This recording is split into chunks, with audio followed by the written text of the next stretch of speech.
Il est 18 h sur BFM TV. Bienvenue à vous si vous nous rejoignez. Nous sommes ensemble dans BFM Soir jusqu'à 21 h. Tout d'abord, bonne fête de Noël à tous. Bonjour à vous tous et bonjour Alexis. Bonjour Fanny, bonjour à tous. Après plusieurs jours à approcher le seuil inédit des 100 000 cas quotidiens de Covid, la France pourrait dépasser ce niveau dans les prochains jours. En ce jour de Noël, les files d'attente sont importantes devant les centres de dépistage ou les pharmacies de garde. Y aura-t-il de nouvelles restrictions avant la fin de l'année? Un conseil de défense sanitaire est prévu ce lundi. Le prince Philippe lui manque. Allocution exceptionnellement personnelle pour Elisabeth II à l'occasion de son traditionnel message de Noël. Malgré des inquiétudes sur sa santé, la souveraine s'est montrée tournée vers l'avenir, évoquant son jubilé de platine, notamment ses 70 ans de règne prévus l'année prochaine. Une date à jamais gravée dans l'histoire de la conquête spatiale. Des mots signés Emmanuel Macron pour saluer le décollage réussi du télescope James Webb, le plus puissant outil d'observation jamais envoyé dans l'espace. Il doit permettre de mieux apprécier les confins du système solaire.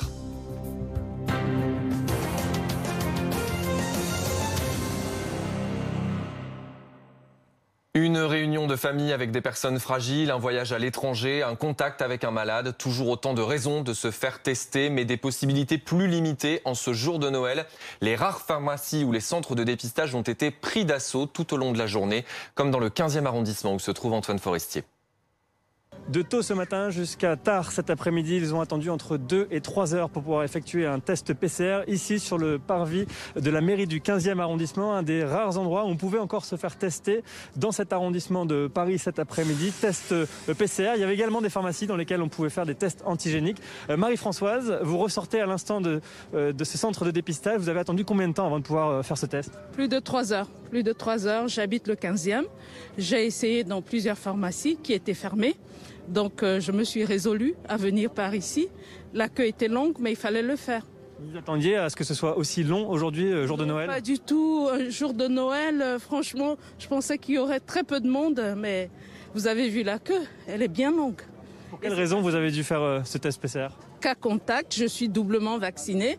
Donc voilà, quelques symptômes, j'ai voulu vérifier, m'assurer que tout va bien. Et vous aurez donc la réponse demain, c'est bien ça? Demain, c'est ça, 24 heures après. Merci beaucoup Marie-Françoise d'avoir répondu à nos questions. On n'a pas encore les chiffres pour la journée d'aujourd'hui, mais on sait déjà qu'un record a été battu cette semaine. C'était jeudi avec 1,5 million de tests effectués en 24 heures. Voilà les tests qui sont pris d'assaut, les centres de dépistage. On en parle avec vous, Jean-Louis Teboul. Bonjour, merci d'être notre invité ce soir. Chef de service en médecine intensive et réanimation à l'hôpital Bicêtre en région parisienne. Et puis également, nous souhaitons la bienvenue à Philippe Amouyel, épidémiologiste et professeur de santé publique au CHU de Lille. Merci également d'être avec nous ce soir. Jean-Louis Teboul, tout d'abord, ce nombre de tests réalisés ces derniers jours, il a atteint des sommets. Plus d'1,5 million de Français en ont réalisé rien que jeudi, dans la journée de jeudi. Qu'est-ce que ça vous inspire? Est-ce que ça veut dire que les Français jouent de la prudence pour ces fêtes de fin d'année? Oui, je crois. On les a incités à aller se faire tester pour les fêtes de fin d'année parce qu'ils vont rencontrer leur famille, parfois des personnes fragiles, parfois certains voyages. On a besoin de tests aussi de temps en temps lorsqu'on voyage. Et puis, il y a les cas contacts aussi. Donc, toute raison pour, en effet, se faire tester. Ce qui fait que le nombre de tests est vraiment très, très, très élevé. Naturellement, le nombre de cas positifs suit, même chez les personnes asymptomatiques. Donc moi, je pense que ce qui est de plus important à prendre en compte, c'est le taux de positivité des tests, qui est aux alentours de 7,4%, en tout cas il y a quelques jours. Et c'est, je crois que cet indicateur qui également nous servira de suivre l'évolution dynamique de cette pandémie, en particulier la vague Omicron. Philippe Amouyel, on avait beaucoup dit lors des vagues précédentes et Olivier Véran l'avait dit aussi lui-même, le ministre de la Santé, plus on teste, plus on trouve. Est-ce qu'on n'a pas ces derniers jours, avec cet afflux de tests, une vision finalement un peu trompeuse sur la réalité de l'épidémie en France aujourd'hui? Je crois que depuis le début de l'épidémie, dans la mesure où on se fie pour définir des taux d'incidence, c'est-à-dire le nombre de nouveaux cas tous les jours, aux tests uniquement, c'est-à-dire ces tests ne sont pas ni obligatoires ni systématiques, donc ça veut dire que les gens y vont quand ils en ont besoin, quand ils en éprouvent le besoin, donc ils sont depuis le début forcément biaisés. Et ce qui est important surtout, c'est la tendance de ces tests, c'est-à-dire l'augmentation du nombre des cas, si elle est croissante ou décroissante, en ce qui concerne leur nombre absolu. Est-ce qu'aujourd'hui en France, on a 100 000 patients positifs tous les jours ou plus, parce qu'il existe des formes asymptomatiques qui de toute façon transmettent le virus, mais ne sont pas détectés. Donc ce qui est important, c'est de montrer la dynamique de la courbe. C'est ça qu'on voit. Et aujourd'hui, elle est réellement en décollage totalement exponentiel. En revanche, pour le seuil, je crois qu'il est mieux de se fier d'ici 8 jours à peu près au niveau des hospitalisations et des entrées en réanimation. Donc 8-10 jours pour voir comment ça se concrétise à l'hôpital. On va avoir ce chiffre également évoqué par Guillaume Rosier, le fondateur de l'outil Covid Tracker, qui a tweeté hier. 649 627 personnes ont eu un test positif ces 10 derniers jours et doivent s'isoler ce soir pour le réveillon de Noël, sans compter les cas contacts. On voit ce chiffre. Si on continue, Philippe Amouyel, sur cette tendance, sur ces quasiment 650 000 personnes en 10 jours qui ont été testées positives, à quoi s'attendre au tout début du mois de janvier? Est-ce que ce n'est pas à ce moment-là, effectivement, que l'on va payer la note et de manière assez salée à l'hôpital? Alors, début du mois de janvier, ça va peut-être être un peu tôt, puisque aujourd'hui, on va commencer à se stabiliser. Les gens qui sont à l'hôpital aujourd'hui, ce sont des gens qui se sont contaminés il y a 6 à une dizaine de jours à peu près. Donc, il faut toujours penser à ce décalage pour voir l'impact d'Omicron.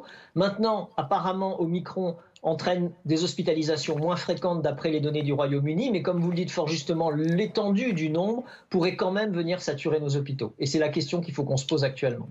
C'est en effet la montée de la pression hospitalière qui inquiète. 16 173 personnes hospitalisées pour Covid actuellement, dont 3 254 en soins critiques. C'est près d'1 millier de plus de personnes gravement atteintes qu'au pic de la 4e vague cet été. Les précisions de François Pitrel, journaliste santé de BFM TV. Il y a aujourd'hui un peu plus de 3200 personnes en réanimation en France. 3200 personnes en réanimation sur une capacité totale d'à peu près 6000 lits. Mais il ne faut pas oublier que si la moitié de ces lits donc est occupée par des patients Covid, tout le reste des lits sont aussi occupés actuellement par les autres pathologies. Donc tout patient supplémentaire Covid qui arrive en réanimation en France va occasionner des reports, des annulations d'opérations pour d'autres personnes et donc faire perdre des chances pour d'autres pathologies. La vague Omicron, pour l'instant, on ne la voit pas à l'hôpital. D'une part, parce que les patients sont relativement jeunes, et puis parce qu'il va y avoir un certain décalage entre le moment où on est contaminé et le moment où on arrive à l'hôpital. Il y a entre 10 et 15 jours pour que ça soit effectif dans les chiffres hospitaliers. Mais la vague Omicron, même s'il semble que d'après les dernières études, elle n'occasionne pas autant d'hospitalisation, elle générera nécessairement des hospitalisations qui mettront à mal les services hospitaliers qui aujourd'hui sont fatigués, épuisés après 2 ans d'épidémie. Et donc la vaccination du rappel, un des seuls outils dont on sait aujourd'hui qu'il peut avoir un impact sur cette vague Omicron, va être primordial dans les semaines à venir. Et c'est pour cela que la Haute Autorité de Santé a préconisé de raccourcir le délai pour le rappel à 3 mois. Jean-Louis Teboul, on voit cette situation qui risque d'arriver ces prochains jours, ces prochaines semaines. Est-ce que c'est le cas déjà dans vos services à l'hôpital Bicêtre? Quel est le profil actuellement encore des malades qui sont admis en service de réanimation? Alors, François Pitrel a bien exposé le problème, c'est-à-dire qu'actuellement, nous n'avons pas encore réellement d'Omicron en réanimation, puisqu'il y a toujours un délai entre la contamination et puis la survenue éventuelle, bien évidemment, de formes graves. Nous avons essentiellement des patients qui sont des patients Delta, qui se sont contaminés il y a 15 jours ou 3 semaines, et qui arrivent en réanimation, et c'est cela qu'on a à prendre en charge actuellement. Donc, on est dans l'incertitude, si vous voulez, parce qu'on nous dit que le Delta est moins sévère, l'Omicron est moins sévère que le Delta. Est-ce que c'est lié à des propriétés intrinsèques de ce variant lié à ces mutations, etc., qui le rend moins sévère, ou est-ce que c'est parce qu'on a observé qu'il était moins sévère, parce que la population cible est extrêmement immunisée par notamment la vaccination. Donc c'est encore une incertitude, c'est peut-être la combinaison des deux facteurs. Donc tout ça nous incite bien sûr à avoir une certaine prudence. Et le profil de ces patients, c'est essentiellement actuellement les Delta, c'est des non-vaccinés pour 70 à 75% d'entre eux dans les services de réanimation. Et on va voir pour l'Omicron, mais en effet, comme le disait François Pitrel, même s'il est moins sévère, le nombre de contaminations allant en augmentant, il est quand même possible qu'on ait beaucoup de formes hospitalisées, voire sévères, en particulier chez ceux qui n'ont jamais reçu de vaccin. Donc ça, c'est très important. Il reste encore beaucoup, 5 millions ou je ne sais combien de personnes qui n'ont pas reçu du tout de vaccin. Ceux-là sont exposés, bien sûr, à l'Omicron, notamment parce qu'il semble être plus contagieux et donc ils vont finir par l'attraper à un moment ou à un autre. Et puis certains feront des formes sévères. Philippe Amouyel, dans ce contexte où on ne maîtrise pas toutes les données autour du variant Omicron, c'est vraiment la dose de rappel qui est la meilleure arme ? La dose de rappel et bien sûr les mesures barrières, parce qu'il faut également stopper cette transmission qui peut se faire chez des vaccinés et chez des non-vaccinés, d'où les conséquences qu'on peut imaginer potentiellement sorties du Conseil de défense de lundi, c'est-à-dire un renforcement de ces mesures barrières, en particulier à la veille des fêtes de fin d'année qui, là, contrairement au brassage de Noël, sont des fêtes où l'interaction familiale est plus faible, c'est plutôt l'interaction amicale. Et ce qu'il faut savoir, c'est que l'Omicron actuellement a des taux de transmission extrêmement élevés dans la tranche 20-40. C'est vraiment la question qui se pose. Alors peut-être qu'il y a moins de gravité parce que ce sont des sujets plus jeunes, peut-être c'est parce qu'ils sont vaccinés, mais dans tous les cas, l'étendue du chiffre des contaminations fait courir un risque majeur à l'hôpital. Merci beaucoup. Vous restez évidemment avec nous à continuer de parler de ce contexte sanitaire actuel dans lequel le gouvernement se pose la question de tenir ou pas sa ligne pour prendre éventuellement des mesures supplémentaires d'ici au mois de janvier. Réponse lundi. Un conseil de défense sanitaire est en effet annoncé. Le projet de passe vaccinal doit être adopté. Adrien Portron avec Caroline Bertolino et Nassim Gomri. C'est un effet secondaire du Covid-19 qui pourrait bientôt changer. Le gouvernement réfléchit à alléger l'isolement des personnes testées positives. La durée à respecter pourrait passer de 10 à 7 jours pour une personne ayant contracté le virus, sur le modèle du Royaume-Uni. Une mesure qui divise encore les Français rencontrés. Je pense que c'est une sécurité de plus quand même, d'isoler les gens un peu plus. On a besoin d'électricité, on a besoin de médecins, d'infirmières, on a besoin de se transporter, on a besoin de gens qui travaillent pour faire tourner la boutique. Alors que les absences dues au Covid-19 se multiplient dans le monde du travail, l'inquiétude monte dans certains secteurs économiques. On a déjà globalement dans notre profession du mal à constituer des équipes. Il ne faudrait pas que nous soyons confrontés à un taux d'absentéisme plus élevé que d'habitude. Le gouvernement planche aussi sur les cas contacts. Avec le variant Omicron, l'isolement est de 7 jours et peut aller jusqu'à 17 journées si vous partagez le domicile de la personne contaminée. Pour les personnes vaccinées, cette contrainte pourrait tout simplement disparaître. Une erreur pour ce médecin. Non, je crois qu'il ne faut pas stopper l'isolement des cas contacts Omicron. Il faudra prendre des mesures très particulières puisque le virus se diffuse beaucoup plus rapidement. Avec la flambée du variant Omicron, près d'1 million de personnes pourraient être déclarées cas contact après les fêtes. Bonsoir Anthony Bélanger. Vous êtes éditorialiste Bonsoir. sur les questions internationales pour BFM TV. On voit que le gouvernement français a eu tendance un peu à temporiser dans la gestion de ces énièmes rebondissements de la crise sanitaire, alors qu'il y a de nos voisins, notamment la Hollande ou la Catalogne, qui ont pris des mesures plus restrictives. Est-ce que le gouvernement français, là, fait un pari un peu risqué ? Alors, oui et non. Il fait le pari, en fait, que le variant Omicron sera un variant extrêmement contagieux, mais moins... moins sévère en termes d'occupation des hôpitaux. Et d'ailleurs, c'est ce qu'on commence à voir. Hein. Le Danemark, qui est le premier pays en Europe à avoir été touché de manière explosive par le virus Omicron, commence à publier dès aujourd'hui des études montrant qu'effectivement, comme l'avait déjà expliqué une étude sud-africaine qui portait sur 260 000 personnes, eh bien, il semble que le virus Omicron soit moins dangereux, qu'il conduise moins les gens à l'hôpital, fasse moins de formes sévères. Donc ça, c'est peut-être un pari. Là, c'était là que se situait le pari du gouvernement. Savoir écouter les prémices d'informations qu'on avait d'Afrique du Sud. Par ailleurs, je rappelle, il faut toujours le rappeler, que les pays d'Europe ne sont pas égaux devant la maladie. Un pays comme les Pays-Bas, par exemple, est un pays qui est 5 fois plus dense que la France. Les Pays-Bas, c'est une énorme conurbation. Alors on sait très bien que plus vous brassez dans des endroits serrés un nombre de gens important, plus le variant ou plus le virus se diffuse. La France est un pays peu dense en comparaison de la Belgique, du Danemark, pas du Danemark justement, de la Belgique, des Pays-Bas, voire de l'Angleterre ou même de l'Allemagne. Donc vous avez à des situations de densité de population différentes correspondent des politiques face à la pandémie différentes. Alors, à situation à peu près équivalente à la France, en Italie, en revanche, le masque fait désormais son retour en extérieur. La mesure a été annoncée il y a quelques jours et ça y est, elle est entrée en vigueur. Est-ce que le sud de l'Europe nous semble plus épargné finalement par cette 5e vague de l'épidémie ? Alors, il faut bien comprendre que le sud de l'Europe, justement, c'est la partie de l'Europe qui a été à la fois touchée la plus vite et de la façon la plus traumatisante. Dans ce sud de l'Europe dont vous parlez, vous avez à la fois plus de personnes âgées, et l'Italie, par exemple, a été le premier, souvenez-vous, hein, le premier pays touché par la première vague de la Covid. Ça a été un traumatisme national. Donc le gouvernement là-bas prend des mesures qui correspondent à ce traumatisme national, afin de ne pas se voir reprocher éventuellement une diffusion du virus et donc une nouvelle vague hospitalière. La situation de l'Italie en termes hospitaliers est à peu près comparable à celle de la France. Hein. Contrairement à ce qu'on pourrait imaginer, les hôpitaux italiens sont plutôt de bonne qualité et il y a autant de lits de réanimation là-bas qu'ici.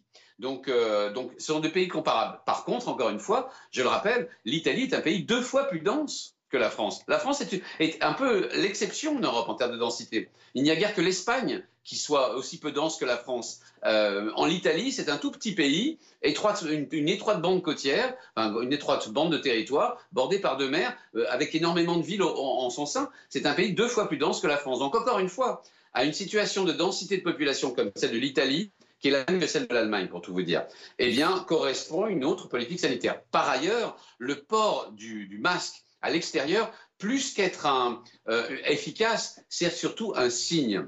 C'est surtout presque un rituel. C'est d'abord éviter d'avoir à le remettre et le remettre et le remettre et le défaire de l'extérieur à l'intérieur. Et c'est montrer à tous ceux qui sont autour de vous, que nous appartenons à la même population et que nous prenons soin les uns des autres.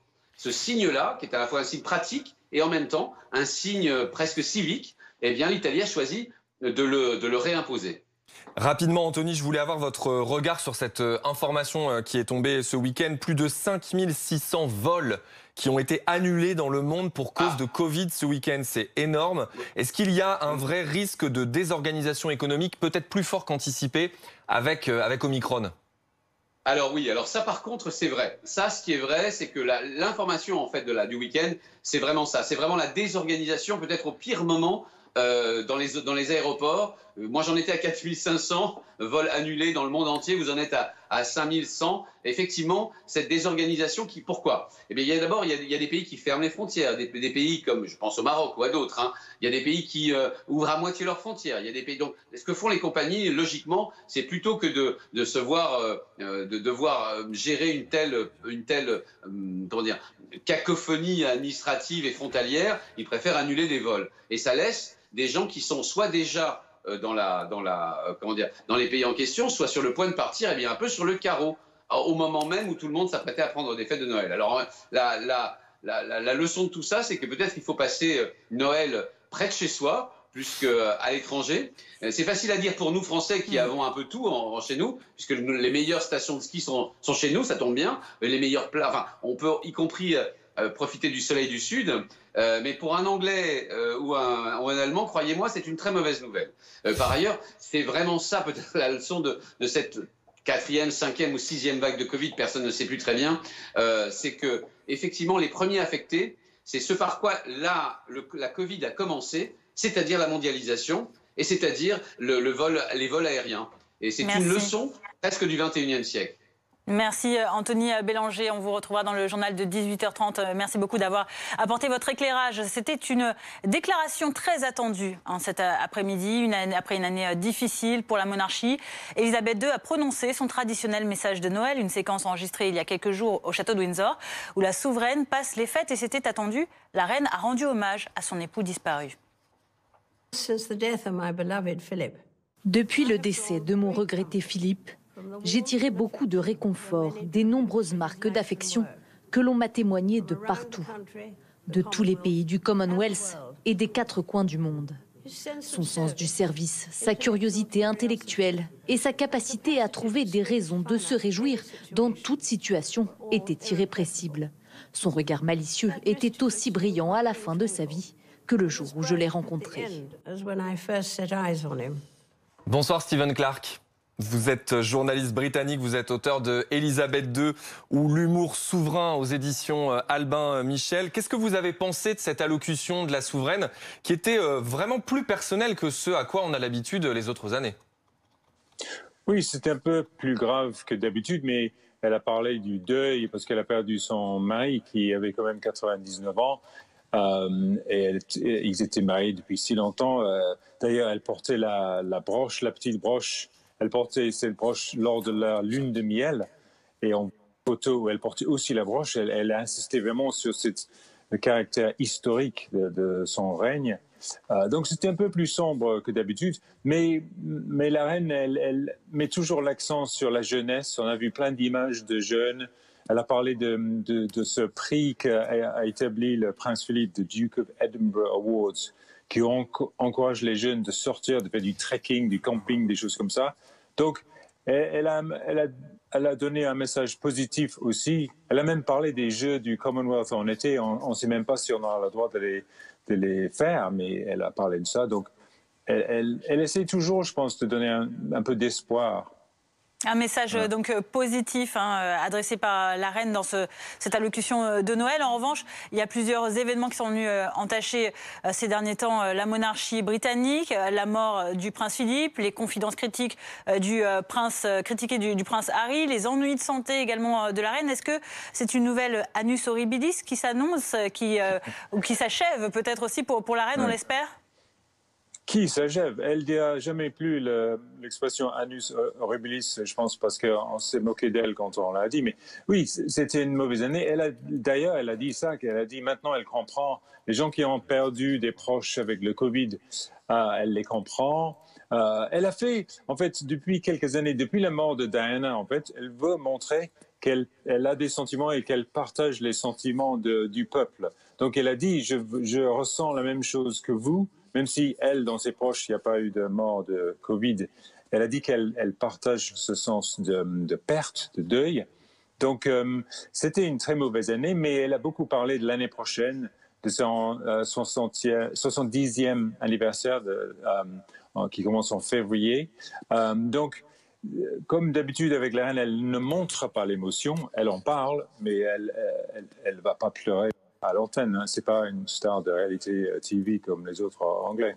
Rapidement, Stephen Clark, cet événement, ce jubilé de platine dont la reine Elisabeth II parle aujourd'hui, ça va être un très grand événement pour le Royaume-Uni l'année prochaine? Ah oui, ça va être énorme. Parce que déjà, la reine, elle est très populaire. Elle représente une sorte de stabilité qui est exactement ce qui manque en ce moment dans le pays avec la pandémie, des problèmes économiques. Le gouvernement qui est genre vraiment sous une sorte de nuage de scandale. Vraiment, la reine, elle représente une idée que les choses vont changer, vont évoluer. Et elle montre cette continuité historique. Et je pense que les gens ont un peu besoin de ça en ce moment. Donc, ouais, l'année prochaine, avec le 70e anniversaire de son couronnement, pas de son couronnement, mais du début de son règne, ça va être assez énorme en Angleterre, oui.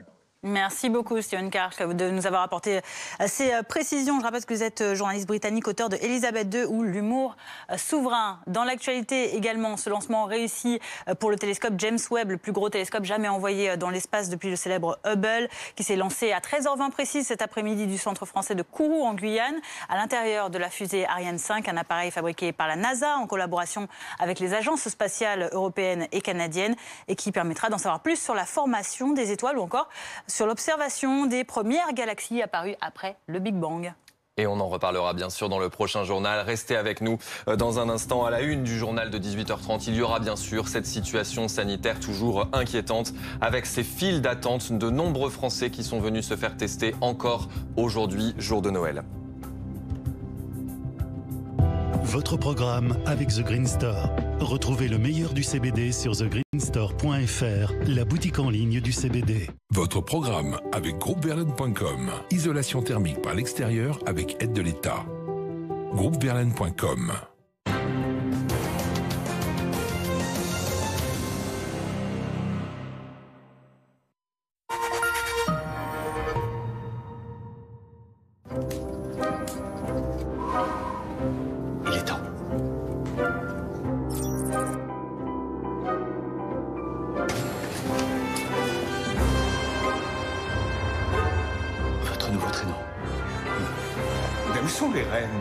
Bienvenue dans le futur, monsieur.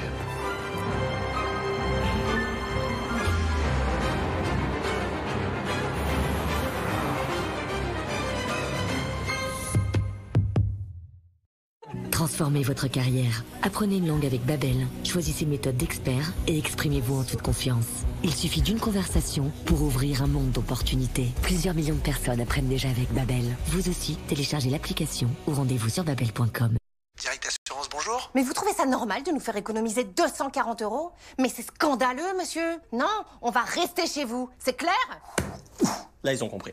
Le seul risque avec une assurance qui vous fait économiser 240 €, c'est que vous l'aimiez. Les pommes de terre croustillantes en forme de sapin et d'étoile ont une note extra en gourmandise et un Nutri-Score A. Ah, c'est chaud. Les pommes de terre sapin et étoile Carrefour Extra. Un plat étoilé à seulement 1,99 €. Carrefour, des fêtes extra à prix ordinaire. AutoHero, c'est le site pour acheter une voiture d'occasion en ligne. Nous vendons seulement des voitures provenant de notre propre inventaire. Elles sont toutes contrôlées et entièrement révisées par nos experts. Avec AutoHero, c'est plutôt simple d'acheter sa prochaine voiture. En plus, vous bénéficiez d'une garantie d'1 an. Trouvez la vôtre maintenant sur AutoHero. Vous savez pourquoi j'aime ma banque?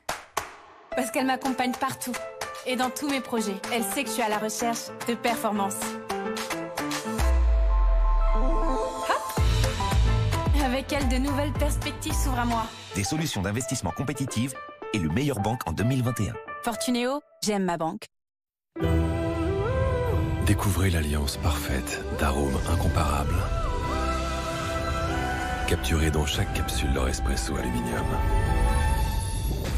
L'or, sans doute le meilleur café du monde. Ceci est une histoire vraie. Une histoire d'obsession.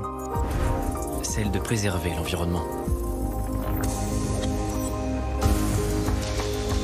Une histoire essentielle. Une histoire intense. Une histoire de femmes et d'hommes engagés dans un combat quotidien. Cette histoire est la nôtre. Et elle commence avec vous. Écosystème. Recycler, c'est protéger. Une huile d'olive qui sent bon la truffe, ça fait toujours son effet. Chloé, je crois qu'il faut la faire passer maintenant. L'huile d'olive vierge parfumée à la truffe Carrefour Extra est à seulement 3,59 €. Et ça aussi, ça sent très bon. Carrefour, des fêtes extra à prix ordinaire. Imaginez pour le nouveau monde électrique. Imaginez pour aller plus loin. EQA, le nouveau SUV compact 100% électrique de Mercedes EQ. Imaginez pour le futur, à vivre maintenant. Emma, le matelas pour tous. Essayez-le pendant 100 nuits, livraison et retour gratuit. Dormez mieux, dormez heureux. Emma.fr. La liberté de vivre et le goût du partage avec notre entourage. Aeria Shield, testé par l'Institut Pasteur de Lille, élimine jusqu'à 99% des coronavirus dans l'air et en améliore sa qualité. Rendez-vous sur aeriashield.fr.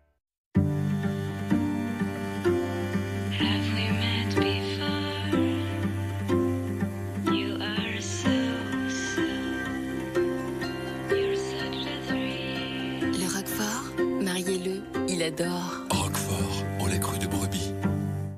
Véhicules d'intervention, camions-citernes légers, ambulances. Redécouvrez les plus beaux véhicules légers de sapeurs-pompiers dans une collection inédite au 1,43e. Tous les 15 jours, retrouvez une miniature de grande qualité aux détails soignés et plongez dans l'univers des pompiers dans des fascicules passionnants et richement illustrés. Le numéro 1, l'ambulance Peugeot J7C, 2,99 € seulement. Découvrez l'alliance parfaite d'arômes incomparables. Capturez dans chaque capsule leur espresso aluminium. L'or, sans doute le meilleur café du monde.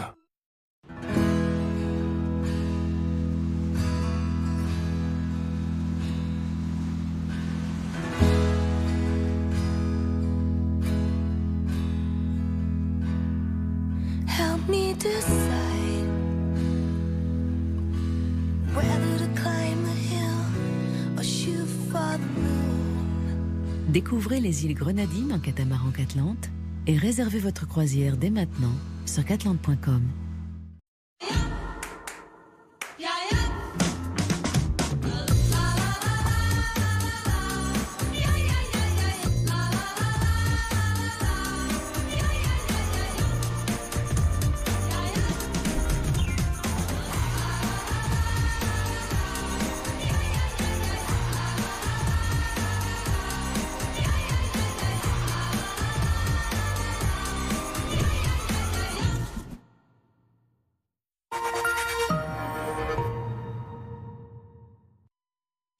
Votre programme avec The Green Store.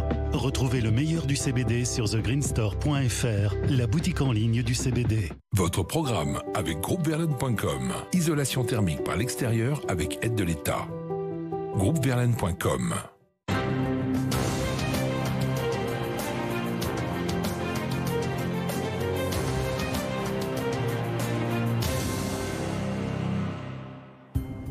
– 18h30 sur BFM TV, bienvenue à vous si vous nous rejoignez dans BFM Soir. À la une aujourd'hui, près de 100 000 nouvelles contaminations en 24 heures hier.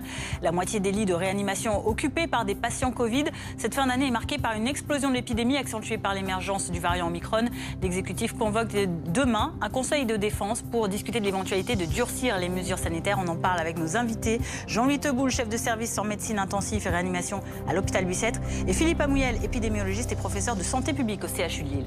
68e allocution de Noël pour la reine Elisabeth II, mais cet après-midi, ses traditionnels vœux ont revêtu une dimension plus personnelle avec un hommage très appuyé à son défunt mari, le prince Philippe, décédé en avril dernier après plus de 70 ans de vie commune. Après Hubble, James Webb, le télescope dernier cri de la NASA, s'était lancé à 13h20 de Kourou en Guyane à bord de la fusée Ariane 5. Sa mission, explorer notre passé et explorer également la genèse de notre univers. Malgré la période festive de cette fin d'année, l'épidémie de Covid reste bien dans les esprits. On approche le seuil des 100 000 contaminations par jour. Et le variant Omicron poursuit son incursion. Mais avec les pharmacies fermées ce 25 décembre, vous étiez nombreux aujourd'hui à faire la queue devant les centres de dépistage pour préparer au mieux vos vacances ou votre dîner en famille. C'est ce qu'ont constaté Maëva Lamy, Antoine Forestier, Julie Poncet et Médéric Soltani. Une file d'attente interminable. Devant cette pharmacie, des dizaines de personnes sont venues se faire tester, quitte à patienter un long moment. 2 heures, de bonnes heures, ça va, le temps était plutôt bon jusqu'ici, donc c'était plutôt pas mal, mais bon, 2 heures, voilà. 2h30 de queue, 2h30 d'attente. Plus un 25 décembre, déjà on a de la chance qu'il soit ouvert, qu'il soit là, qu'il y ait quelqu'un. On va se plaindre en plus. Dans le quartier, de nombreuses pharmacies sont fermées le 25 décembre. Les rares officines ouvertes sont donc prises d'assaut, car chacun a ses raisons de se faire tester. Aujourd'hui c'est Noël, donc je vais dîner en famille et je veux protéger mes proches, en fait faire attention à eux. On part à Milan demain, donc on a besoin d'un test et on est venu ici. On ne peut pas s'y prendre à l'avance comme on doit le faire 24 heures avant. Et du coup, voilà. Donc voilà ici. Confirmation chez cette pharmacienne. C'est la première fois que vous faites le test, non? Vous avez l'habitude? Ça dépend avec qui.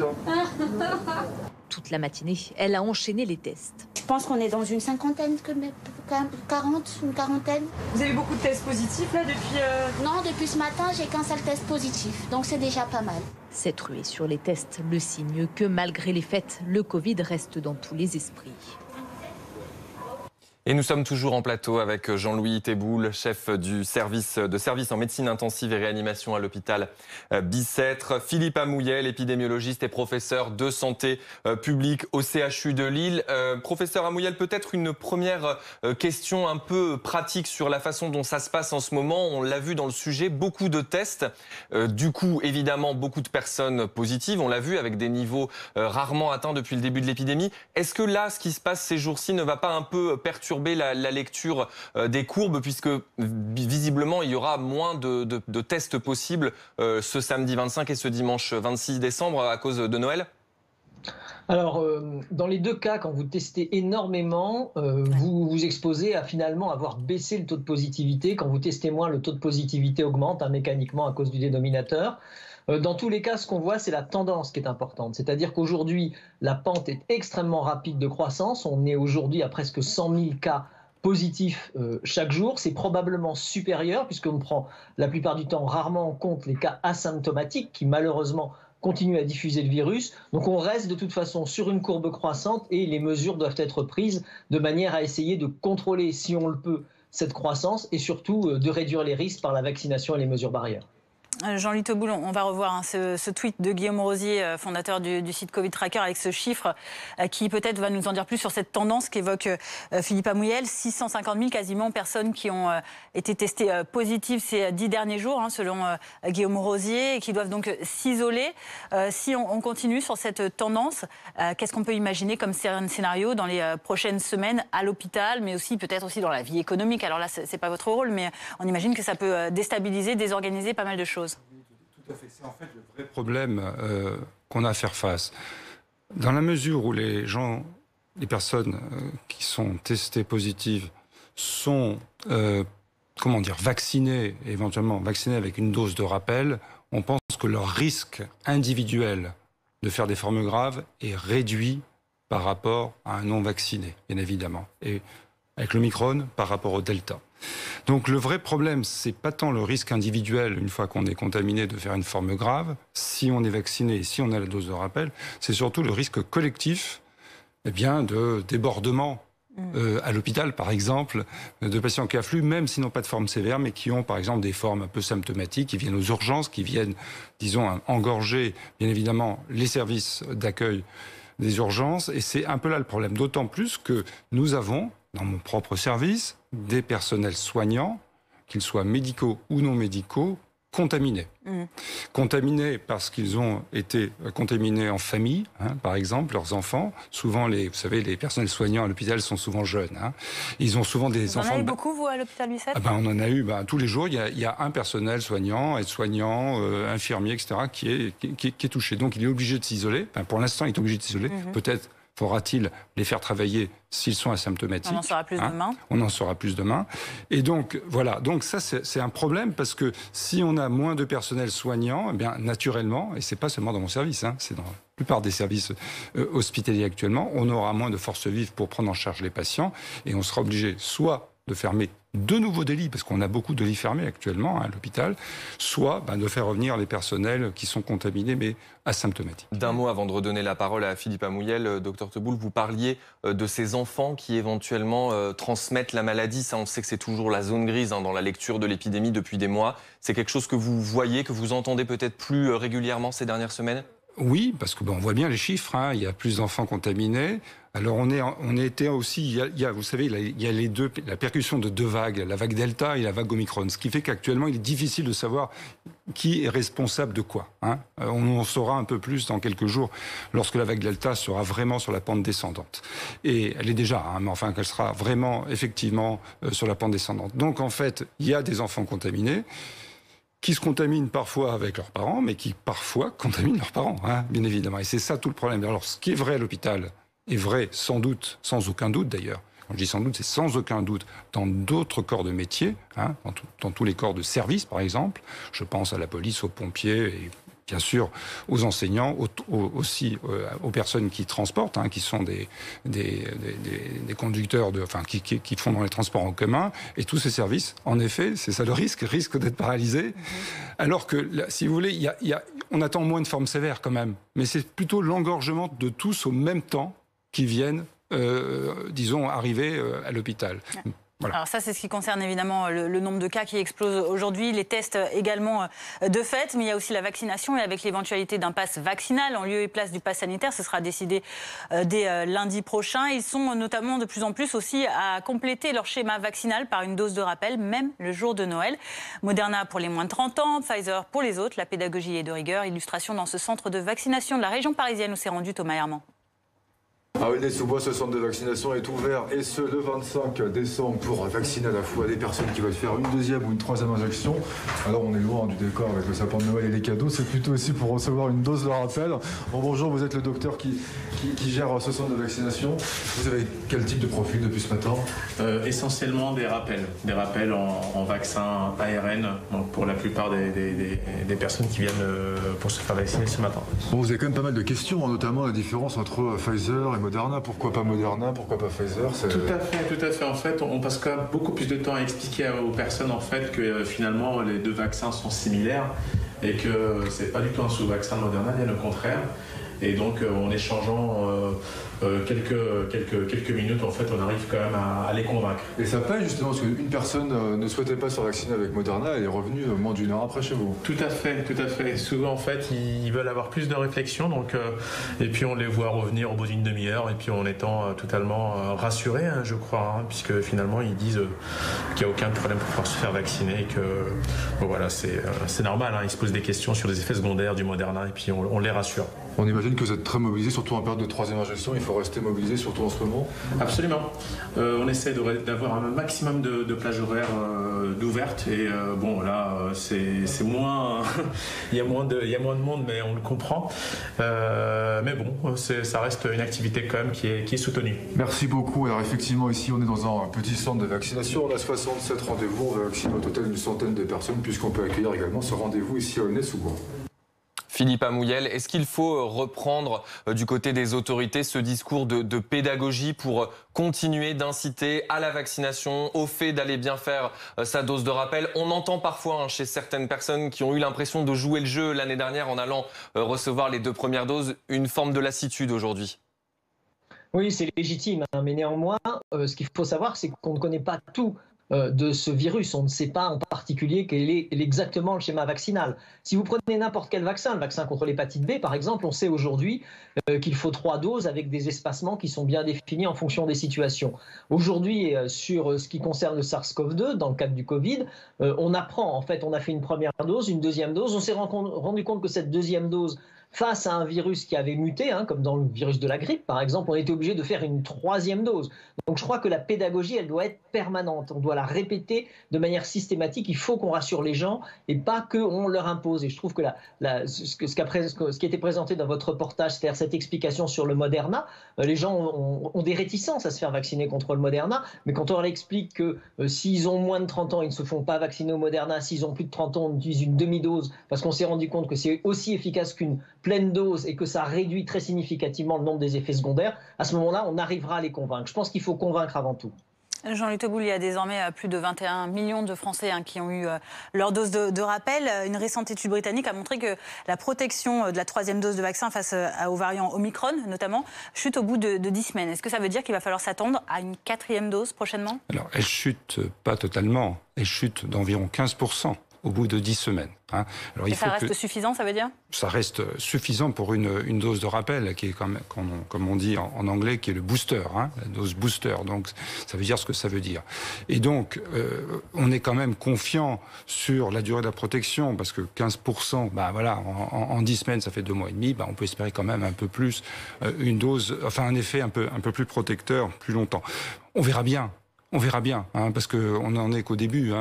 Et donc on verra bien s'il faut, le cas échéant, faire une 2e dose de rappel, si j'ose dire, que certains appelleraient 4e dose, eh bien, on le fera. Ce qu'il faut, c'est quand même qu'on vive in fine normalement, et il faut se donner tous les moyens. Et moi, j'encourage vraiment les gens à faire la dose de rappel, avec le Moderna ou avec le Pfizer en fonction. Moi, j'ai eu le Moderna et voilà, j'en suis très content. Il est aussi efficace, voire un peu plus efficace que le Pfizer, et à la dose de rappel qui est la moitié de dose de la dose initiale, eh bien, on est quasiment presque certain qu'il n'y aura aucun effet secondaire grave. Avec l'efficacité aussi de ce cocktail vaccinal dont on parle beaucoup, aussi. Le fait d'avoir fait Moderna en complément de Pfizer. Merci beaucoup à tous les deux. Alors après Noël, bien sûr, à plus court terme, il y a la question du Nouvel An dans cette situation sanitaire compliquée. Ce sera au cœur d'un conseil de défense sanitaire qui se tiendra ce lundi. Le gouvernement planchera sur l'éventualité de nouvelles restrictions et le projet de loi de transformation du pass sanitaire en pass vaccinal passera, lui, en Conseil des ministres. Les détails d'Agathe Lambray du service politique de BFM TV. Conseil de défense sanitaire à 16h pour réévaluer la situation et pour voir si de nouvelles mesures doivent être prises, notamment le soir du 31 décembre. L'exécutif a déjà pris des mesures. La consommation d'alcool sera interdite sur la voie publique. Il n'y aura pas de concerts ni de feux d'artifice. Mais faut-il aller plus loin, instaurer un couvre-feu ce soir-là, comme le préconise le Conseil scientifique, fermer certains lieux ou limiter les grands rassemblements? Tout est sur la table, assure l'exécutif. L'exécutif qui scrutera la situation à la lumière des nouveaux éléments qui nous viendront notamment du Royaume-Uni, parce que le Royaume-Uni a de l'avance sur nous. C'est une sorte de laboratoire de ce qui pourrait se passer en France. Des résultats de nouvelles études sont attendus. Maintenant, si tout est sur la table, la stratégie d'Emmanuel Macron aujourd'hui, c'est surtout de miser sur l'intensification de la vaccination, de la 3e dose, sur la transformation du pass sanitaire en pass vaccinal. Emmanuel Macron espère que cette obligation vaccinale déguisée, comme le dit le ministre de la Santé, sera un bouclier suffisant face à Omicron. On vous retrouve, Anthony Bélanger, éditorialiste politique international de BFM TV. À l'issue de ce conseil de défense sanitaire qui aura donc lieu lundi, est-ce que l'exécutif pourrait décider de renforcer les mesures sanitaires? Est-ce que c'est le moment, enfin?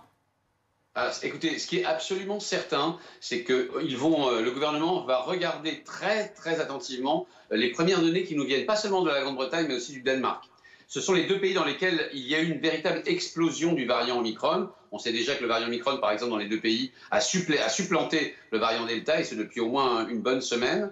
Et c'est vrai qu'à regarder Alors, il faut toujours faire très attention, parce qu'il y a d'abord des études qui sont plutôt rassurantes. Elles sont en train de montrer qu'effectivement, comme le disait avant une étude sud-africaine, le variant Omicron provoquerait serait moins sévère, provoquerait moins de passage à l'hôpital pour une partie de vrai. Mais le problème, c'est que après, c'est une question de nombre. C'est-à-dire, il en provoque moins mais il est infiniment plus contagieux. Et donc, les Britanniques sont en train, par exemple, de dire que si rien n'est fait, on pourrait aller jusqu'à 600 000 infections quotidiennes à la fin du mois, c'est-à-dire dans une semaine, voire plusieurs millions. Donc on voit bien que sur plusieurs millions de personnes infectées, le virus allant chercher évidemment ceux qui sont les plus fragiles et ceux qui ne sont pas vaccinés ou qui n'ont pas reçu de booster, on peut aboutir effectivement à des choses extrêmement graves au niveau des urgences hospitalières. Donc en fait, là, c'est toute une question de dosage. On sait qu'on a un peu de retard sur le Danemark, et encore sur la Grande-Bretagne, et un peu plus sur le Danemark. Il reste encore environ 3-4 semaines à la France pour rejoindre les niveaux britanniques. Donc il y a encore un peu de marge pour laisser passer Noël. C'est ce qu'a voulu le gouvernement. Peut-être, certainement pas en tout cas, pour laisser passer tel que nous l'avons connu, c'est-à-dire sans masque dehors, sans confinement, sans couvre-feu, eh bien la fête du Nouvel An. Néanmoins, Anthony, c'est ce qu'on disait dans le journal précédent, c'est vrai que les situations de pays à pays sont extrêmement différentes. Il y a des facteurs qu'on ne maîtrise pas toujours très bien dans les comportements des gens. On voit par exemple qu'il peut aussi y avoir des questions climatiques. L'Europe du Sud a semblé longtemps épargnée par cette nouvelle vague. Et maintenant, que ce soit en Italie ou en Espagne, à nouveau, la menace sanitaire est importante. Alors, ce qui est fascinant avec l'Europe, c'est que là, s'il y a bien une chose... C'est-à-dire qu'il fait peut-être un peu moins chaud en Espagne, mais enfin, grosso modo, tous ceux qui ont passé un mois de décembre à Madrid peuvent vous dire qu'il fait, 4 ou 5 degrés maximum. Non, ce que je veux dire par là, c'est que nous sommes bien dans l'hémisphère nord et que la pandémie que nous vivons actuellement, la recrudescence, la nouvelle vague, est clairement liée au fait que nous entrons et que nous sommes en plein dans l'hiver.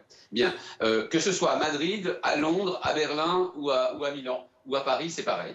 Par contre, là où vous avez raison, c'est qu'il y a des conditions d'habitation, de vie qui sont différentes. C'est pas la même chose de vivre dans un pays 5 fois plus dense que la France, comme les Pays-Bas, et de vivre à Paris, de vivre en France, où la densité de la population est moins importante.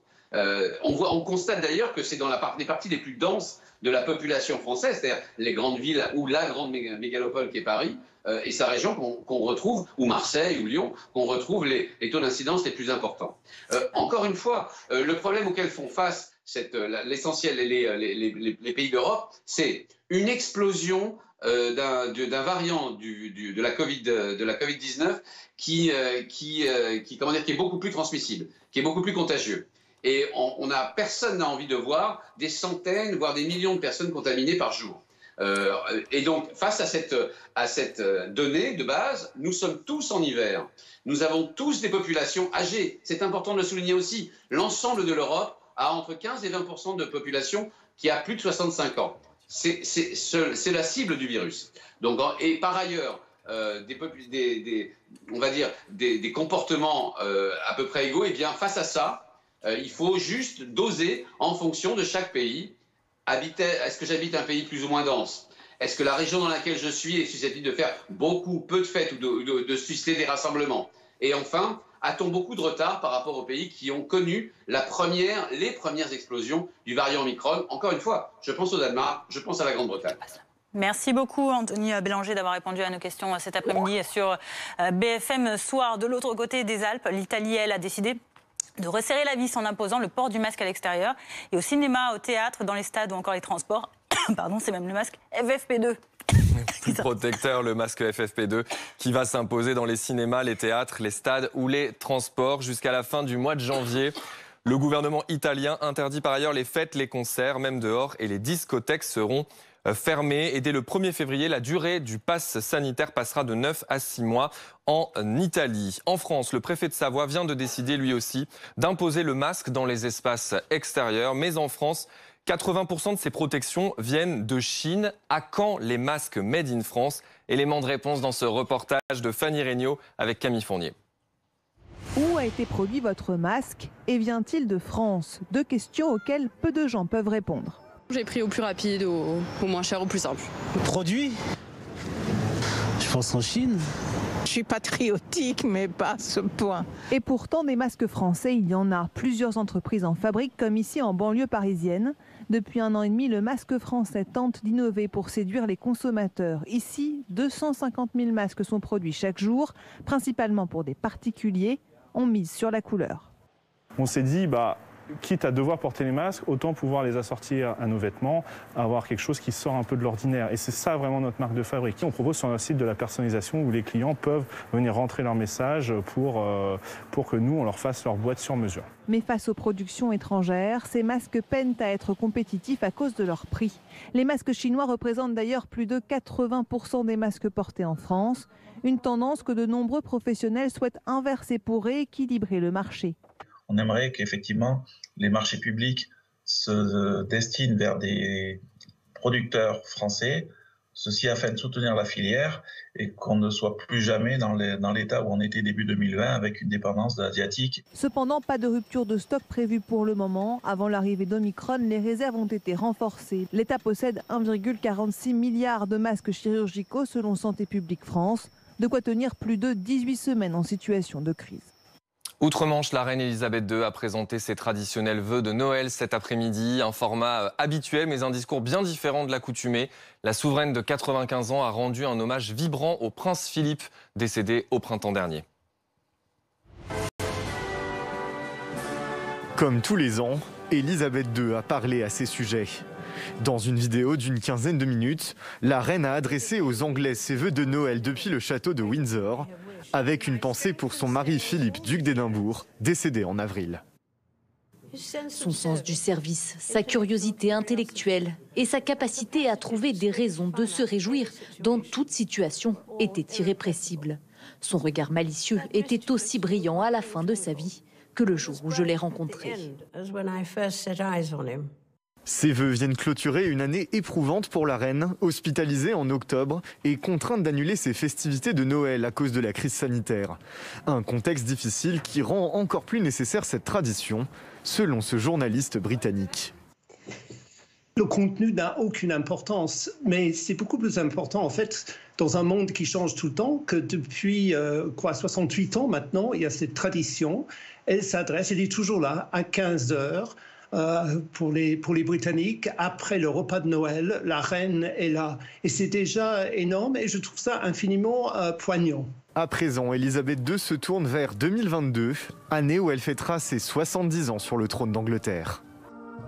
Autre discours de Noël très attendu de cette fin d'année, l'Urbi et Orbi du pape François. Le souverain pontife a appelé dans sa rituelle bénédiction au dialogue entre les pays en conflit. Il a forcément aussi été question de la crise sanitaire. Les détails de notre correspondante à Rome, Natalia Mendoza.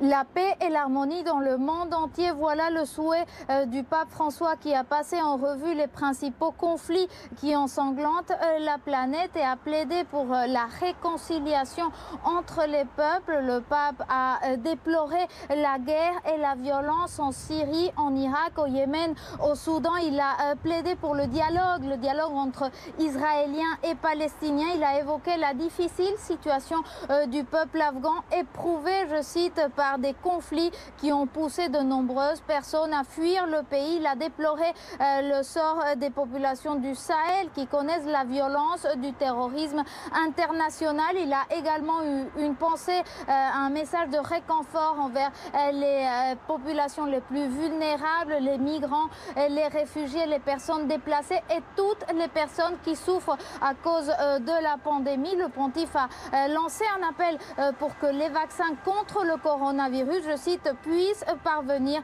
aux populations les plus démunies. Lancement réussi pour le télescope James Webb, le plus gros télescope jamais envoyé dans l'espace depuis le célèbre Hubble.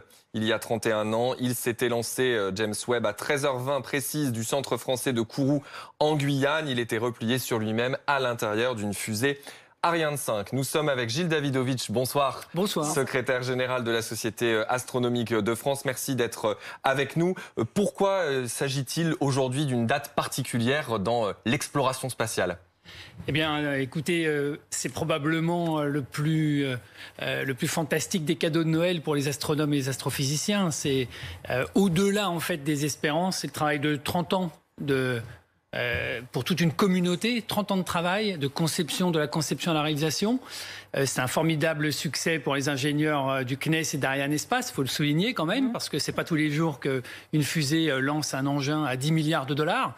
Et puis surtout, on va avoir des résultats fantastiques dans quelques mois quand le satellite sera à poste, comme on dit, autour du point de Lagrange L2, donc au-delà de l'orbite lunaire, en fait, bien plus loin, 4 fois plus loin que l'orbite lunaire, à 1,5 million de kilomètres de la Terre. Est-ce que les spécialistes ont raison de se réjouir de ce lancement, Il y a quelque chose de particulier, évidemment, qui s'est produit aujourd'hui. Oui, parce que ce lancement, encore une fois, vous savez, un lancement, on a l'impression que c'est anodin, mais ça ne l'est jamais. En fait, ce sont toujours des opérations très risquées. Alors, la première étape a été accomplie. Maintenant, on a un mois. Fini. Voilà, c'est pas fini. On a un mois en fait pour se rendre sur site, si je puis dire, et se mettre en orbite. Donc, en un mois, il y a des centaines d'opérations automatiques qui vont se dérouler. Si l'une d'elles échoue, c'est une catastrophe. Donc on comprend que maintenant, les ingénieurs de la NASA ont fait le maximum pour sécuriser tout cela. C'est probablement l'un des instruments les plus sophistiqués jamais construits. C'est le résultat de l'intelligence collective. On va voir à l'image un tweet du président de la République qui a salué la réussite de ce lancement et qui, comme les autres agences européennes, insiste particulièrement sur la collaboration entre les équipes françaises, les équipes européennes, les équipes américaines. C'est exceptionnel ce type de collaboration, c'est très courant, non, dans l'histoire de l'espace ? Alors, c'est vrai que c'est de plus en plus fréquent parce qu'on voit bien qu'à ces montants-là, d'abord, il faut être plusieurs, effectivement, même si les 10 milliards sont d'abord pour le contribuable américain, les contribuables européens en paieront probablement moins de 1 milliard en plus des 10 milliards. Donc, effectivement, il faut bien compenser en fait notre apport. Par contre, les Français, les ingénieurs, les scientifiques de l'Institut d'astrophysique spatiale d'Orsay, du CEA, de Saclay, de l'Observatoire de Paris, de Toulouse, de Grenoble, tout un ensemble de scientifiques et d'ingénieurs et de techniciens, hommes et femmes, travaillent dessus, ont collaboré. Les Européens pareil, et les Canadiens également. Donc effectivement, c'est important de souligner en ces temps un peu compliqués que la collaboration passe aussi par le spatial et que c'est comme cela qu'on progresse et qu'on fait avancer les choses. Et puis on rappelle la mission de ce télescope James Webb, elle est complémentaire de celle de Hubble. Il va aller beaucoup plus loin et il va explorer en fait notre histoire très lointaine, quasiment à l'époque du Big Bang. Tout à fait. En fait, on se rapproche de cet instant primordial. Donc là, on va en fait explorer les couloirs du temps, en plus de ceux de l'espace. On va remonter extrêmement loin dans notre passé commun, aux origines en fait de la formation des étoiles, de la formation des galaxies. Autour de ces étoiles, dont les étoiles en fait, comment les étoiles naissent, comment les exoplanètes autour de ces étoiles apparaissent également, comment tout cela évolue. Donc des centaines de milliards de galaxies détectées par Hubble. Maintenant, on va continuer à les explorer plus en profondeur. Et on suivra tout ça, bien sûr. Merci beaucoup, Gilles Davidovitch, d'avoir été avec nous en plateau sur BFM TV. Un mot de l'actualité aux Canaries, près de 3 mois après le début de son éruption, l'activité du volcan Cumbre Vieja, vous vous souvenez, on en a beaucoup parlé ces derniers mois. Eh bien, cette activité, elle est officiellement terminée. C'était une annonce du comité scientifique en conférence de presse. Après 85 jours et 8 heures, il n'y a pas de lave, pas d'émissions de gaz significatives, pas de secousses sismiques significatives, a précisé le responsable de cette autorité. Le Premier ministre espagnol Pedro Sánchez parle du plus beau cadeau de Noël. L'éruption avait provoqué l'évacuation de plus de 7000 personnes de La Palma. 19h bientôt sur BFM TV, à la une de l'actualité. Après plusieurs jours à approcher le seuil inédit des 100 000 cas quotidiens de Covid, la France, ça y est, pourrait dépasser ce niveau dans les prochains jours. Et ce jour de Noël, eh bien, les files d'attente sont importantes devant les centres de dépistage ou encore les pharmacies de garde. Y aura-t-il de nouvelles restrictions avant la fin de l'année? Un conseil de défense sanitaire est prévu ce lundi. Le prince Philippe lui manque. Allocution exceptionnellement personnelle pour Elisabeth II à l'occasion de son traditionnel message de Noël. Malgré des inquiétudes sur son état de santé, la souveraine s'est montrée tournée vers l'avenir, évoquant son jubilé de platine, ses 70 ans de règne, jubilé prévu l'année prochaine. Une date à jamais gravée dans l'histoire de la conquête spatiale. Des mots signés Emmanuel Macron pour saluer le décollage réussi du télescope James Webb, le plus puissant outil d'observation jamais envoyé dans l'espace. Il doit permettre de mieux apprécier les confins du système solaire.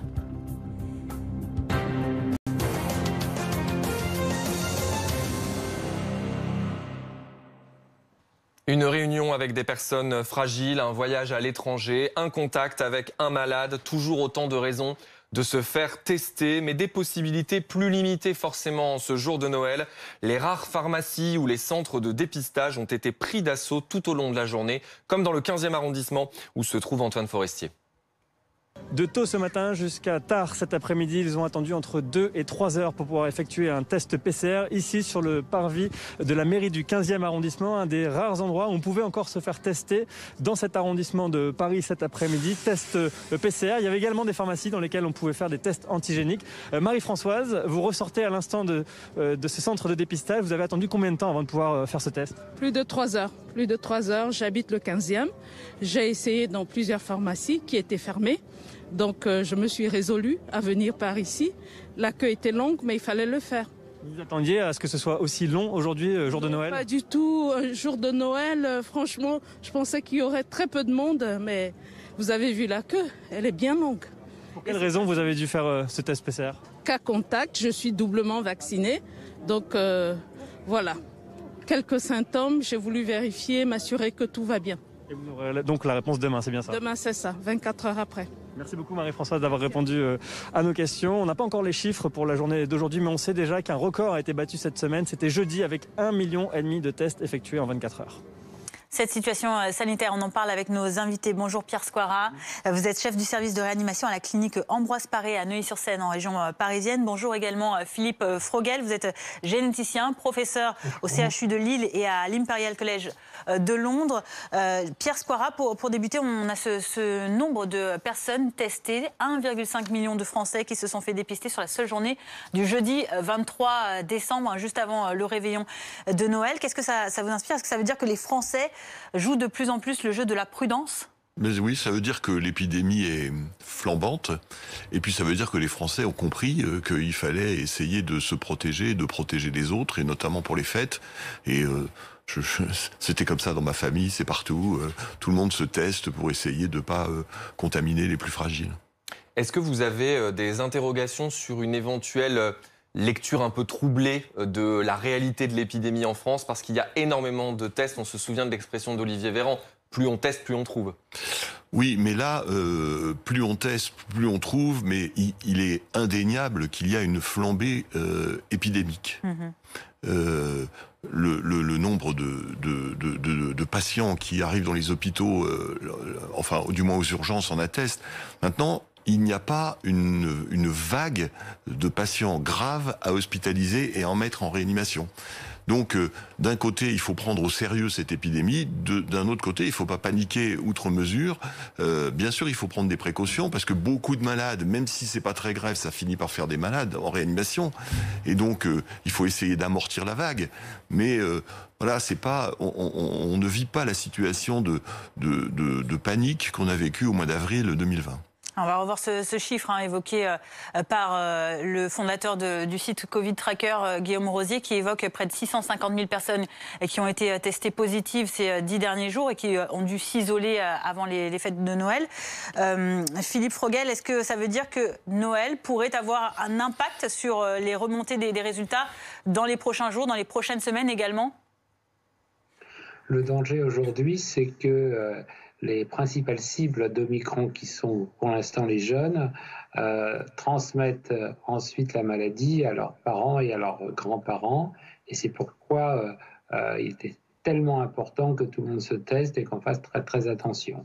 L'année dernière, alors qu'il commençait à arriver l'alpha, on a eu peur, les Français ont été mobilisés et il n'y a pas eu de drame. Donc on peut espérer que, en tout cas pour Noël, ça se passe à peu près bien et que les personnes vulnérables qui risquent de faire Omicron, comme beaucoup de gens, même des vaccinés, mais qui, ces personnes risquent de se retrouver à l'hôpital, eh bien, évitent Omicron, en tout cas pour l'instant.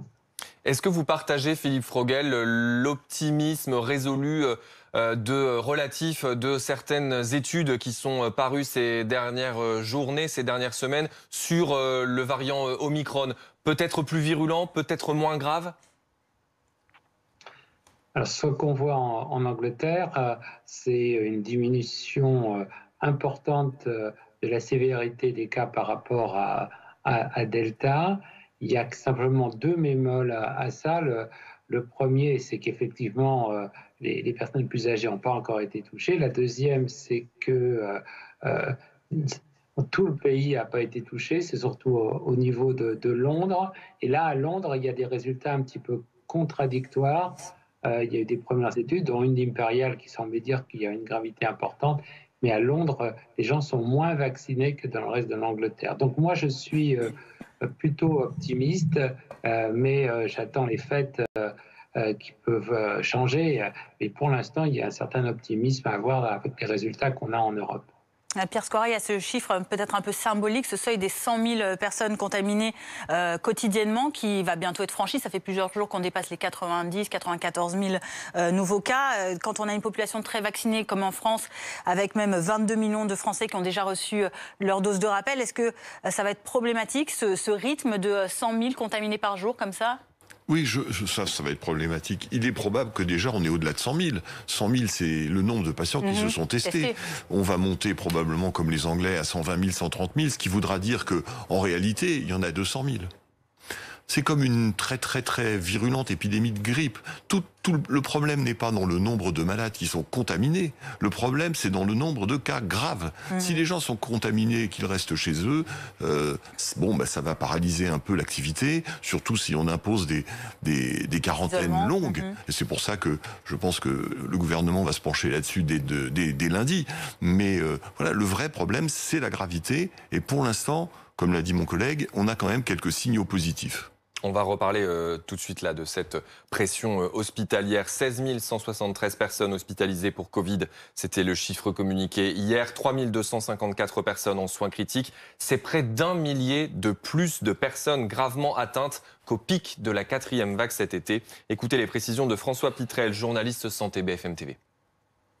Il y a aujourd'hui un peu plus de 3200 personnes en réanimation en France. 3200 personnes en réanimation sur une capacité totale d'à peu près 6000 lits. Mais il ne faut pas oublier que si la moitié de ces lits donc est occupée par des patients Covid, tout le reste des lits sont aussi occupés actuellement par les autres pathologies. Donc tout patient supplémentaire Covid qui arrive en réanimation en France va occasionner des reports, des annulations d'opérations pour d'autres personnes et donc faire perdre des chances pour d'autres pathologies. La vague Omicron, pour l'instant, on ne la voit pas à l'hôpital. D'une part, parce que les patients sont relativement jeunes, et puis parce qu'il va y avoir un certain décalage entre le moment où on est contaminé et le moment où on arrive à l'hôpital. Il y a entre 10 et 15 jours pour que ça soit effectif dans les chiffres hospitaliers. Mais la vague Omicron, même s'il semble que d'après les dernières études, elle n'occasionne pas autant d'hospitalisation, elle générera nécessairement des hospitalisations qui mettront à mal les services hospitaliers qui aujourd'hui sont fatigués, épuisés après 2 ans d'épidémie. Et donc la vaccination du rappel, un des seuls outils dont on sait aujourd'hui qu'il peut avoir un impact sur cette vague Omicron, va être primordial dans les semaines à venir. Et c'est pour cela que la Haute Autorité de Santé a préconisé de raccourcir le délai pour le rappel à 3 mois. Pierre Scora, on vient d'entendre notre collègue parler de cette situation actuelle avec peu de cas Omicron pour l'instant observés dans les établissements de santé. C'est le cas également dans votre clinique ? Oui, c'est exactement ce que tout le monde observe. Le ralentissement de la 5e vague se poursuit. Ça ne veut pas dire qu'on n'est pas encore arrivé au pic, hein, mais enfin, on l'espère dans les tout prochains jours. Et on voit à peine un petit frémissement qui pourrait être dû au variant Omicron, mais on n'a pas une avalanche proportionnelle au nombre de cas qui, comme vous l'avez dit, est extraordinairement élevé. Donc, c'est ce qui nous rend un peu optimistes sur la gestion, parce que sinon, comme l'a dit votre collègue, l'hôpital est en tension, il y a un certain nombre de lits qui sont fermés, on est en période de fête, il a bien fallu aussi donner des congés, donc on a une semaine à tenir là qui va être importante. Philippe Frogel, est-ce que les autorités ont bien fait en France de tenir cette ligne de crête, pour prendre une expression qui a été souvent citée par l'exécutif, de tenir cette ligne de crête, de dire bon voilà, on reprend quelques mesures, mais pas de restrictions à la hollandaise ou dans d'autres pays qui ont davantage restreint. Est-ce que pour l'instant, vous diriez que le pari est plutôt réussi ? Moi, je pense que le pari est plutôt réussi. La population n'est pas exaspérée et a bien compris, et on le voit bien avec ces personnes qui essaient de se tester. Il n'y a pas de panique. Et je crois que la riposte a été proportionnée pour l'instant, mais il va falloir voir toutes les semaines. Les choses peuvent tout à fait évoluer et peut-être que des mesures plus restrictives seront à prendre plus tard. En tout cas, pour l'instant, je pense que c'est géré au jour le jour, mais plutôt bien. Et que pensez-vous, Philippe Frogel, de cette préconisation de la HAS, la Haute Autorité de Santé, qui se pose la question désormais sur la réduction du délai pour la dose de rappel, réduction à 4 mois après la deuxième dose. Est-ce que ça va plutôt dans le bon sens ? Oui, je pense que toutes ces agences, il faut bien qu'elles existent et qu'elles fassent qu'elles apportent leur petite pierre, que ce soit 4 mois, 5 mois, 6 mois. Pourquoi pas ? Il y a des études un peu contradictoires là-dessus. Ce qui est absolument sûr, c'est qu'au bout d'un moment, quand on a été vacciné par 2 doses, il y a une baisse. Et donc, c'est à peu près logique de le refaire. Ce qu'il faut surtout, c'est que les personnes les plus vulnérables qui ont été vaccinées au plus tôt de l'année 2021 soient revaccinées. C'est ça qui me paraît important. Il faut finir cette revaccination, ce rappel le plus vite possible, parce que c'est ces personnes qui risquent de se retrouver à l'hôpital. Merci à tous les deux pour vos éclairages. On en parlait il y a quelques minutes. La réponse du gouvernement dans ce contexte tendu. Pourront-ils, l'exécutif, tenir leur ligne de ne pas prendre de mesures supplémentaires d'ici janvier ? Nous aurons certainement des éléments de réponse lundi. Un conseil de défense sanitaire est annoncé. Le projet de passe vaccinal doit aussi être adopté en Conseil des ministres. Adrien Portron avec Caroline Bertolino et Nassim Gomri. Quelles restrictions pour le 31 décembre ? C'est l'une des questions qui sera étudiée lundi en Conseil de défense et plusieurs pistes sont envisagées. Faut-il aller plus loin, instaurer un couvre-feu ce soir-là, comme le préconise le Conseil scientifique, fermer certains lieux ou limiter les grands rassemblements? Tout est sur la table, assure l'exécutif. Autre sujet qui devrait être évoqué, la transformation du pass sanitaire en pass vaccinal pour les plus de 12 ans dans certains lieux. Seraient concernés les bars et restaurants, les musées, théâtres et cinémas, les salons et foires et les trains interrégionaux. Une mesure qui fait débat avant même sa mise en place. Ça tient pas forcément la route parce que du coup, pour certaines choses, on a besoin du vaccin, pour d'autres, on n'en a pas besoin. Donc du coup, pour nous, on trouve qu'il n'y a pas forcément beaucoup d'intérêt, quoi. Oui, c'est une bonne chose. Ça permettra plus de contrôle, ça obligera les gens à se vacciner, et ce qui est nécessaire. J'ai moi-même mes 3 doses et tout se passe très bien et je pense que tout le monde devrait faire de même. Pour les restaurateurs qui ne contrôleraient pas ce pass, le gouvernement envisage de durcir les sanctions. Ils pourraient encourir jusqu'à 10 000 € d'amende et 6 mois d'emprisonnement.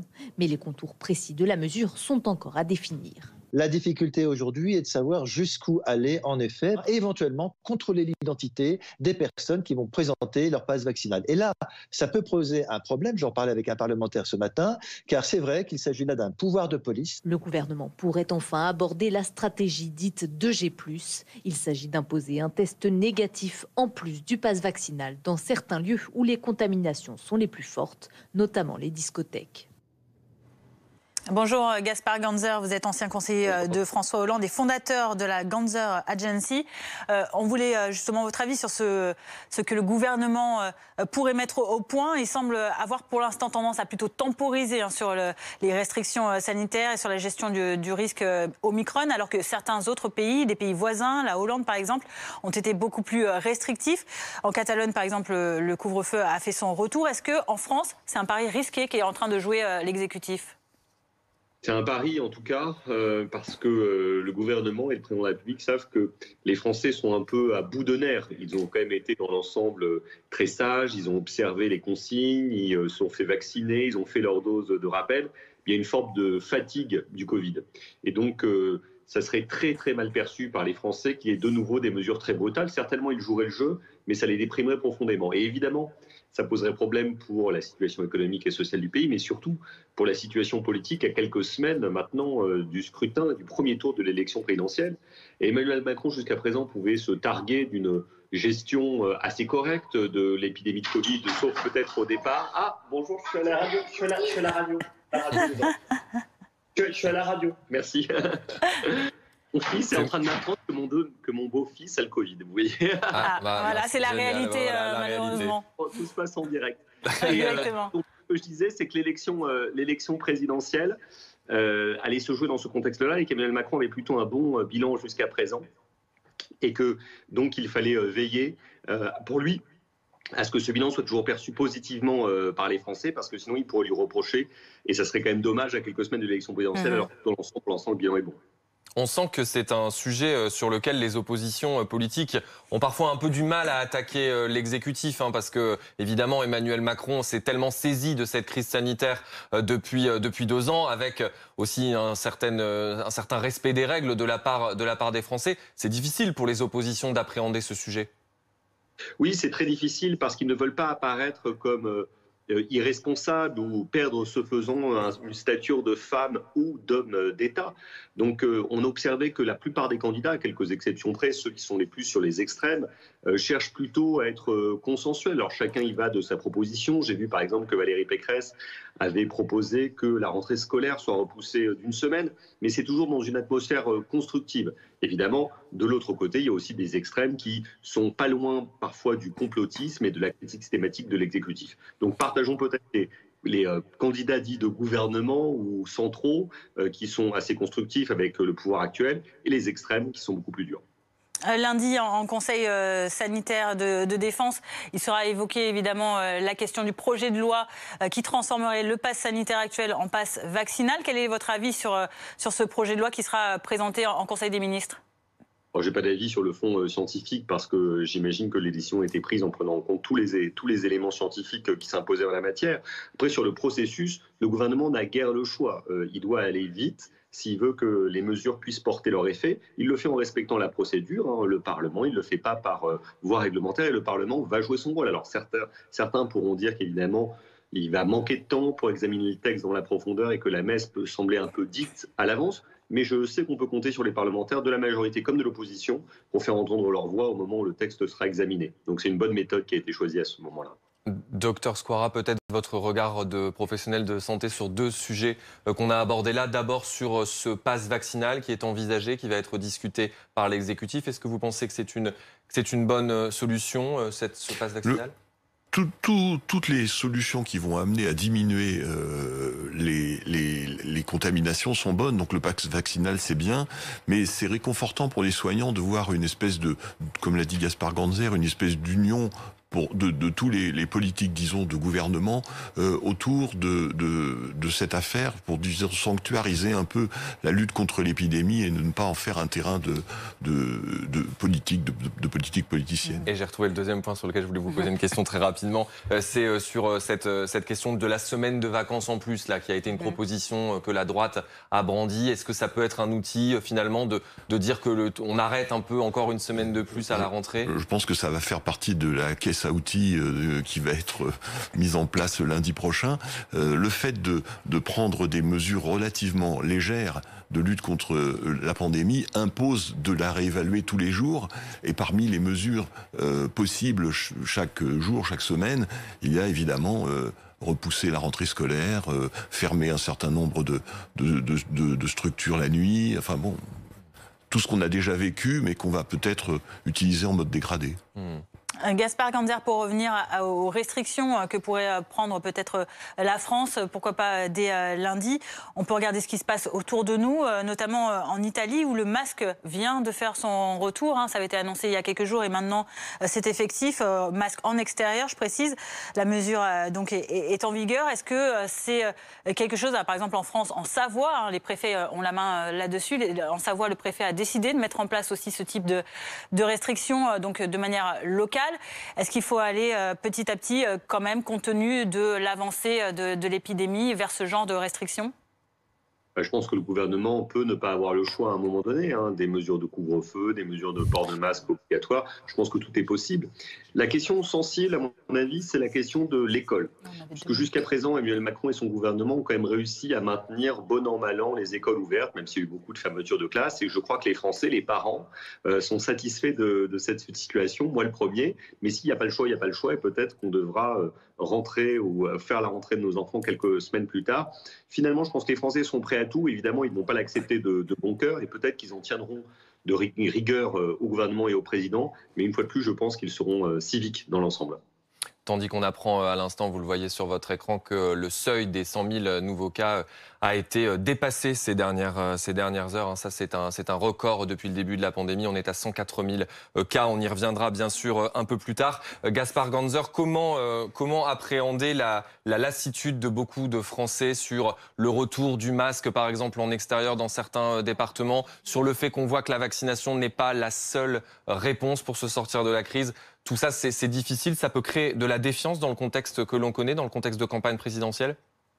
Il faut savoir qu'il y a une défiance très profonde en France, Covid ou pas Covid, et celle-ci a plutôt eu tendance à s'accentuer pendant cette crise épidémique qui a profondément atteint notre façon de vivre ensemble. Cependant, les Français ont jusqu'à présent, dans l'écrasante majorité, accepté de jouer les règles du jeu. Alors à chaque fois, c'est plus difficile, le moral est davantage atteint, mais je suis sûr que s'il y avait de nouvelles mesures restrictives difficiles, ils joueraient le jeu.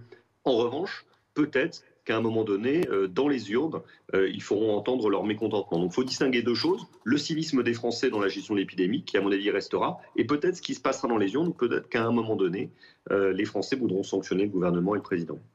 Merci beaucoup Gaspard Ganzer pour votre éclairage cet après-midi, ancien conseiller de François Hollande et fondateur de la Ganzer Agency. Merci également à vous Pierre Squara, chef du service réanimation à la clinique Ambroise Paré à Neuilly-sur-Seine. On en vient à cette autre actualité outre-Manche à présent. C'était une déclaration très attendue après une année difficile pour la monarchie. Elisabeth II a prononcé son traditionnel message de Noël, une séquence enregistrée il y a quelques jours au château de Windsor et où la souveraine passe ses fêtes. Et c'était attendu, la reine a rendu hommage à son époux disparu. Depuis le décès de mon regretté Philippe, j'ai tiré beaucoup de réconfort des nombreuses marques d'affection que l'on m'a témoignées de partout, de tous les pays du Commonwealth et des 4 coins du monde.